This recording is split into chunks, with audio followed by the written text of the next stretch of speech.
გულახდილად გეტყვით, რომ მე პერსონალურად მე ყოველთვის ვიყავი არჩევნების მომხრე. მე მიმაჩნდა და მიმაჩნია, რომ ხელისუფლება უნდა იცვლებოდეს არჩევნებით. ამ თვალსაზრისით თუ შევხედავთ 2012 წლის ამბავს 1 ოქტომბრის ამბავს, კარგი ამბავი მოხდა მერქი იმ ხანად 13 წლის წინ, დაახლოებით 13 წლის წინ, ასეთ შეგვიძლია ვთქვათ, თუმცა შემდგომმა წლებმა დაადასტურა, რომ რეალურად 2012 წლის საპარლამენტო ერთგვარად ან მნიშვნელოვანწილად დემოკრატიული არჩევნები ჩატარებული მაშინდელი ხელისუფლების პირობებში და მაშინდელი ხელისუფლების მიერ შემდგომმა წლებმა დაადასტურა, რომ პრინციპში იყო სპეცოპერაცია საქართველოს წინააღმდეგ. დიახ, შეფუთული არჩევნების საბურველქვეშ მოქცეული, მაგრამ ივანიშვილმა უკვე წლების შემდეგ იმგვარი პოლიტიკა გაატარა, იმგვარი პოლიტიკა აწარმოა, ისე უღალატა ჩვენს ქვეყანას და ჩვენი ქვეყნის სახელმწიფოებრივ ინტერესებს, განსაკუთრებით მაინც ვიტყვიასე 2016 წლიდან 17 წელს, 18 წელს, 20 წელს, 21 წელს, 22 წელს, როცა ომი დაიწყო, რუსეთის მორიგი შეჭრა მოხდა უკრაინაში და 24-25 წლებში, 23 წელსაც რასაკვირველია, რომ პრინციპში შეფასება ეს იყო სპეცოპერაცია საქართველოს სახელმწიფოს წინააღმდეგ და სპეცოპერაციის სახელწოდება კი იყო თუ არის დავაბრუნოთ საქართველოს რუსეთის წიაღში, პირობითი სახელწოდება ცხადია, ეს შეფასება პრინციპში ადეკვატურია. მაგრამ ამის მიუხედავად, რასაკვირველია, ყველა პატიოსანი მოქალაქე უნდა იყოს სწორედაც რომ არჩევნების გზით ხელისუფლების შეცვლის მომხრე. ანუ არანაირი რევოლუცია, მათ შორის არც ხავერდოვანი ფერადი რევოლუცია, რომელსაც ყოველთვის ახლავს რისკი, რომ გადაიზრდება სისხლიან რევოლუციაში ერთი, ან უთლად უარესი სახელმწიფო გადატრიალებაში მეორე, არანაირი რევოლუცია ჩემთვის მისაღები არ არის. 2003 წელს ვიყავი თუ არა რევოლუციის მომხრე ვიყავი. მათ შორის პირველ ყოვლისა ვიყავი, იმიტომ რომ არჩევნების შევარდნაძის მთავრობამ გააყალბა და რაღაცა საზოგადოების მნიშვნელოვანი ნაწილი დაუპირისპირდა შევარდნაძისა და აბაშიძის რეჟიმებს. სხვა გამოსავალი არც რჩებოდა, გარდა სწორედ ხავერდოვანი რევოლუციისა და ძალიან კარგი რამ მოხდა საბოლოო ჯამში, რომ ხავერდოვანი რევოლუციით, მშვიდობიანი რევოლუციით მოხდა 23 ნოემბერს შევარდნაძის გასტუმრება, თუმცა ბეწვის ხიდზე გავიარეთ, მოდი ვიყოთ გულახდილნი და შევარდნაძეს და მის ამფსონებს უფრო ერთხელ რომ გაესროლათ, ის რევოლუცია, ვარდების რევოლუცია არ იქნებოდა ისეთი პოზიტიურად შესაფასებელი უკვე ახლა, ან შემდგომ წლებში, როგორადაც ვაფასებთ ჩვენ ვარდების რევოლუციას. ღირსების რევოლუციას მოჰყვა მსხვერპლი უკრაინაში 2013-14 წლებში, 14 წლის თებერვალში დასრულდა იცით თქვენ ღირსების რევოლუცია, მაგრამ ის მაინც პოზიტიურად შესაფასებელია, იმდენად რამდენადაც ფორმაქმნადობა უკრაინისა მოხდა და დაიწყო სწორედ ღირსების რევოლუციის პირობებში, ანუ არა ნარინჯისფერი რევოლუციის დროს, არამედ სწორედაც რომ ღირსების რევოლუციის პირობებში და გააგდეს იანუკოვიჩი პრორუსი მმართველი. ცუდი ამბავია რასაკვირველია ის რომ მსხვერპლი იყო, მაგრამ იანუკოვიჩმა ისროლა, ეს იცით თქვენ, პირველ ყოვლისა იანუკოვიჩმა ისროლა და ცუდი ამბავია ის რომ უკვე შემდგომ მარტის თვეში რუსეთმა გეგმა და განახორციელა კამპანია ოპერაცია სახელწოდებით კრიმ возвращается в родную гавань. ანუ ელიმი შეიერთა და ეს იყო რაღაც მრავალცვლიანი კომბინაცია, მაგრამ საბოლოო ჯამში ღირსების რევოლუცია ცუდი ამბავია, ამას კოცი თუ იტყვის, ან კოცი და რუსები თუ იტყვიან, რუსი თუ იტყვის, პრინციპში ერთი და იგივე. კვლავ უბრუნდები თემას, მე მომხრე ვარ თუ არა არჩევნების მომხრე ვარ. ამიტომ ასე მოშრიალებულ ველზე უფრო ზუსტი რომ ვიყო, ობიექტური რომ ვიყო,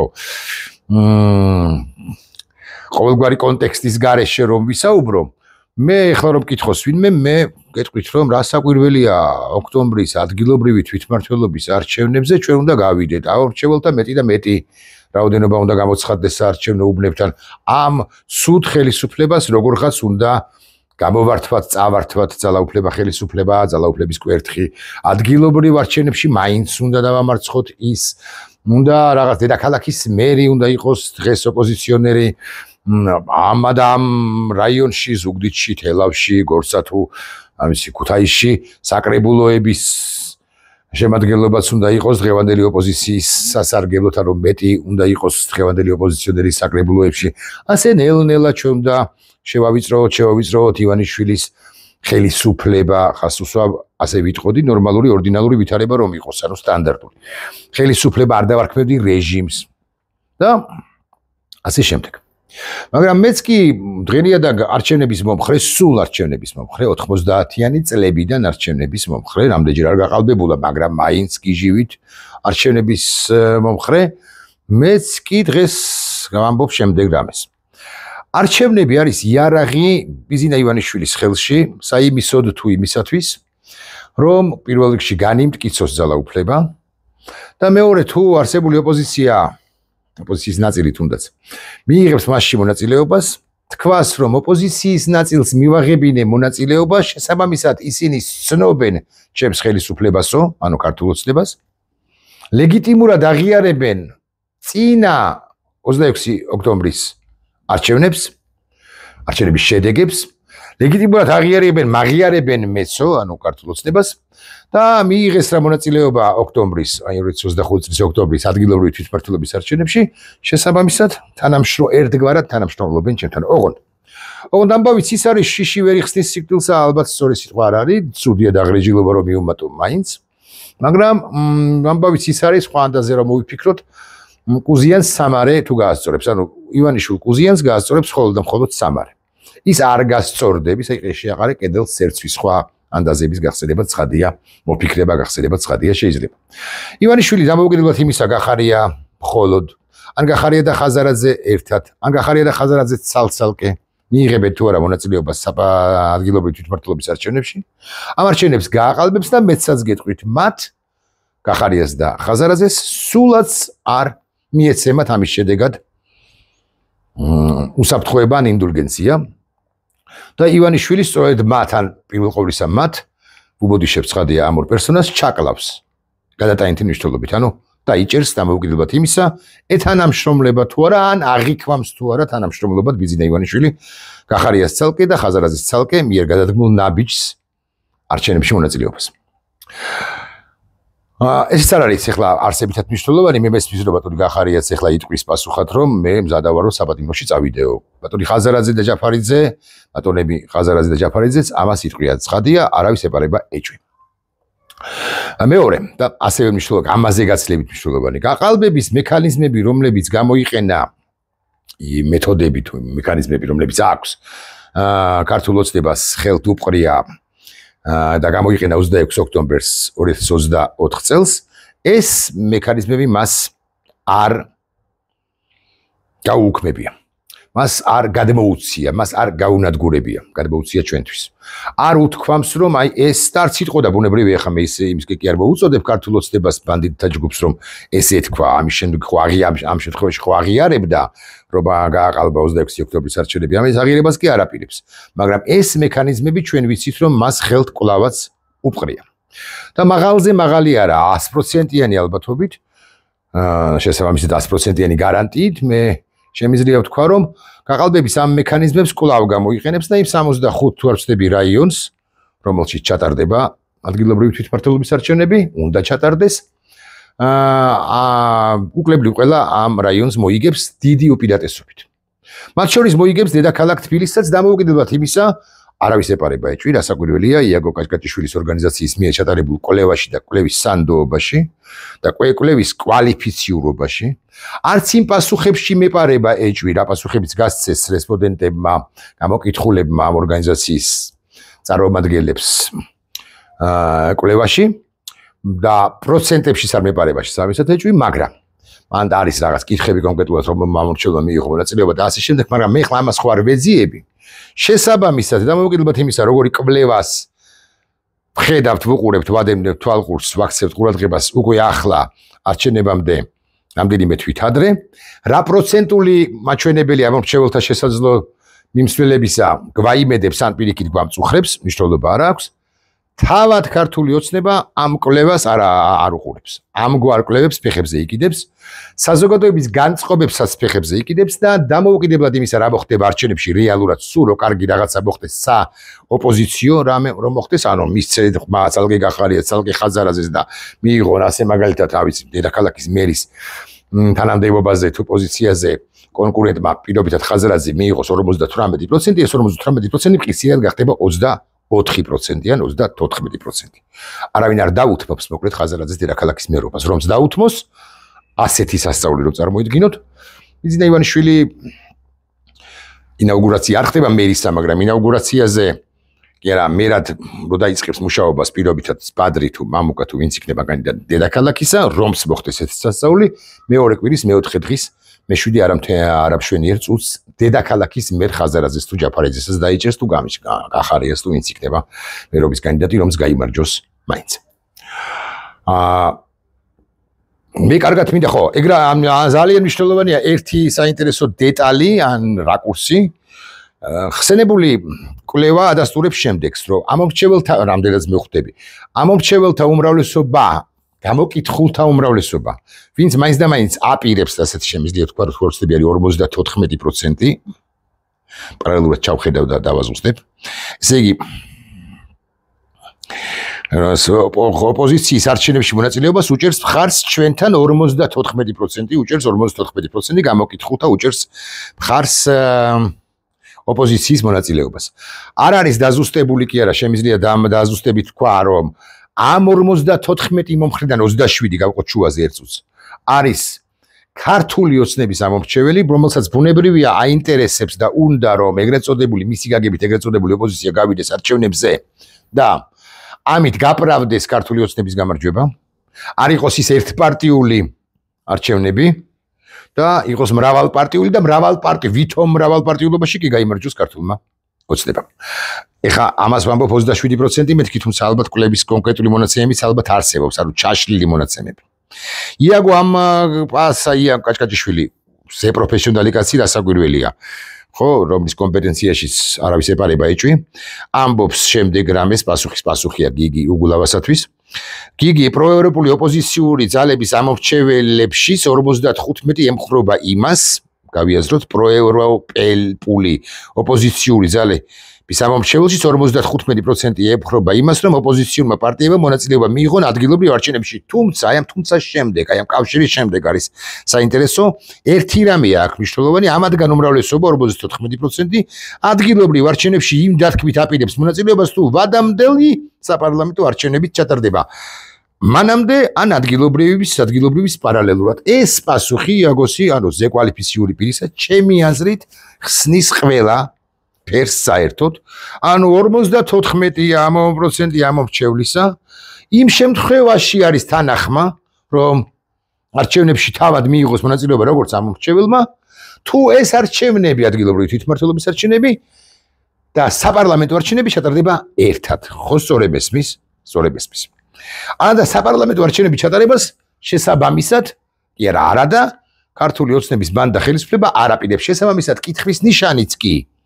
რამდენი უჭერს მხარს ოპოზიციის მონაწილეობას არჩევნებში, ადგილობრივი თვითმმართველობის არჩევნებში, მე მგონი მოხსნილია, ანუ პასუხგაცემულია. სამი ვარიანტი გვაქვს რეალურად, გიანოდია წერს ამაზე და ეს ჭკვიანური აზრია ცხადია. სამი ვარიანტი გვაქვს, ესე იგი, ან ყველანი გავდივართ, ყველა პოლიტიკური პარტია გადის. ან არავინ არ გადის და გიანოდი ამბობს, რომ არც ერთია ორივე არგუმენტი, ორივე იდეის სასარგებლოდ არსებობს არგუმენტებიო და მესამე რაც მაღალი ალბათობით მოხდება, სწორედაც რომ გადის ნაწილი და არ გადის მეორე ნაწილი. ერთი ნაწილი გადის ხაზარაძე, ჯაფარიძის დუეტი და პლუს გახარია, მეორე ნაწილი კი არ გადის, რაც ყველაზე უარესი ვარიანტია. იმიტომ რომ დავმარცხდებით, მე რას დავმარცხდებით, თქვენ დამარცხდებით. და აბსოლუტურად ეს პარტიები თავადვე დაკარგავენ ავტორიტეტს, ჩემი აზრით. სამადლოდაც უბოდიშებს ხადია, არ გადაუგდებს ორ დეპუტატსაც კი, ხო, არ ვიცი. 2%-საც კი თუ 5%-საც კი არ გადაუგდებს. დამოუკიდებლად იმისა, რაც გვეტყვის კვლევა. ესა თუ ის კვლევა. მე მგონი მოხსნილია, მეგობრებო, უნდა მოხსნათ ყოველ შემთხვევაში ეს საკითხი, მაგრამ თუნდაც სხვაგვარადაც ვიტყვი ახლა. Რაღაცა გადაწყვეტილი აქვს მამუკას და ბადრის, რომ გავიდნენ არჩევნებში, გავიდნენ. ნუ ხარჯავთ ჩემი აზრით ამაში დროს. გადარწმუნება ორი ამ ხელაკაცისა ალბათ მაინც რთულია. მიიღეს გადაწყვეტილება, წავიდნენ.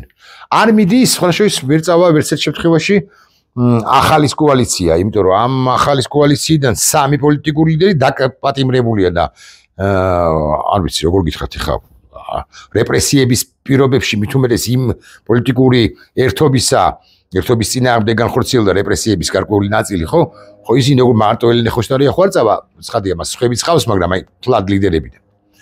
მოკლედ არ მიიღებენ ისინი მონაწილეობას ისედაც და ასედაც. ერთიანი ნაციონალური მოძრაობა ასევე დასრულთა პოლიტიკური ჯგუფი და მისკი კოალიცია ასევე არ მიდიან. მის კოალიციაში უგულისხმობ ევროპულ საქართველოს. არ მიდიან ფედერალისტები. არ ვიცი შალვანაშვილის პოზიცია, მაგრამ ვჭრეთ რომ არც ის აპირებს არჩევნებში მონაწილეობას. იმიტომ რომ მაღალი პროცენტი აქვს და ხა იაგო ხვიჩიას გირჩმა მიიღოს მონაწილეობა.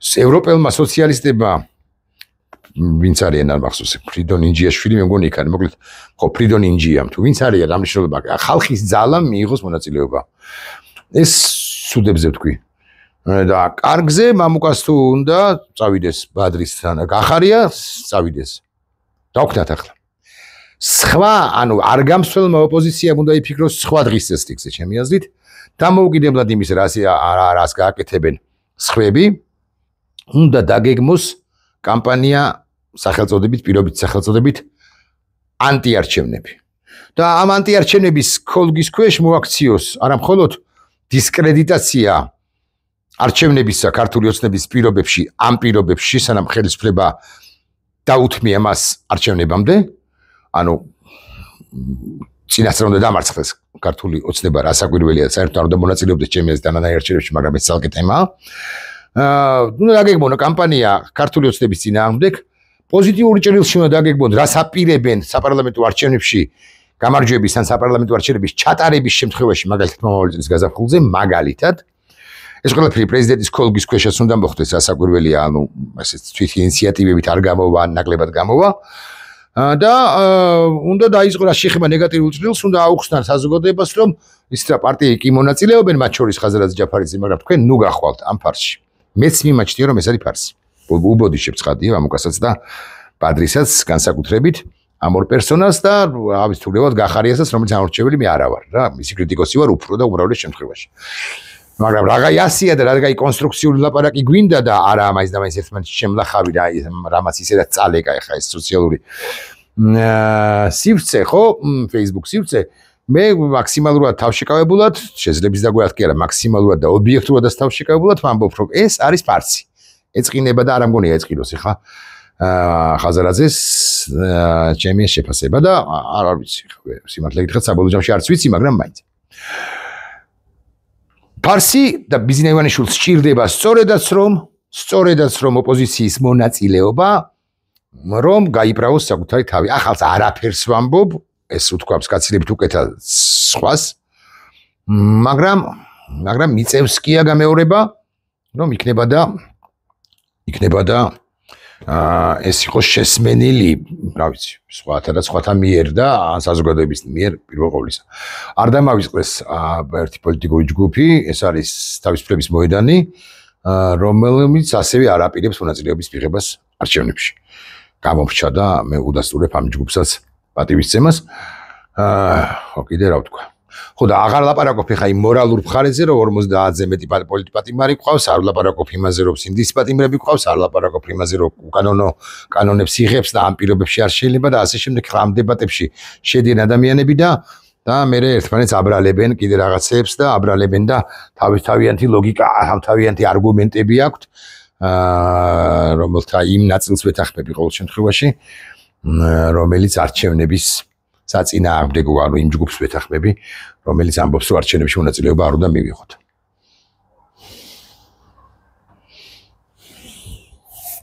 თან ბოლო სიტყვას მაინც ვიტყვი ამას ხო მივიდეთ 20 წუთამდე ბიზინა ივანიშვილი არის ასტიკი ტიპი და ბიზინა ივანიშვილი არც იმის გამო დაინდობს მამუკას ასე მაგალითად მე ათედ ვახსენებ რომ მან გირაო გადაიხადა და არათუ მამუკას გახარიას კი რომელიც მივიდა საერთოდ არჩევნებზე კი რა კომისიაზე ამ ბანდიტი წულუკიანისა ხო მასაც არ დაინდობს ჩორჩანას ინციდენტს კი რა ამბავს უხსენებენ გიორგი გახარიას სწორ გადაწყვეტილებას იმ იშვიათ სწორ გადაწყვეტილებათაგან რომელიც კი მას მიუღია ეს ჩემი პირადი დამოკიდებულებაა მის მიმართ სწორ გადაწყვეტილებას უწუნებენ და ამის გამო შეიძლება ხელბურკილი დაადონ ერთ კვირაში და რა ვიცი თუ ბატონ კახა ქემოკლიძეს უნდა არჩევნებში გასვლა გახარიას რომ დაიჭერენ მაშინ რა ვიცი გავიდეს გახარიას რომ დაიჭერენ მაგ შემთხვევაში აღარ გავა აი ეს რა ლოგიკაა ვერ გავიგე გახარიაზე ნაკლები ხალხი ზის ახლა იქა გაცილებით მეტნი ჩემი აზრით ბოდიში რა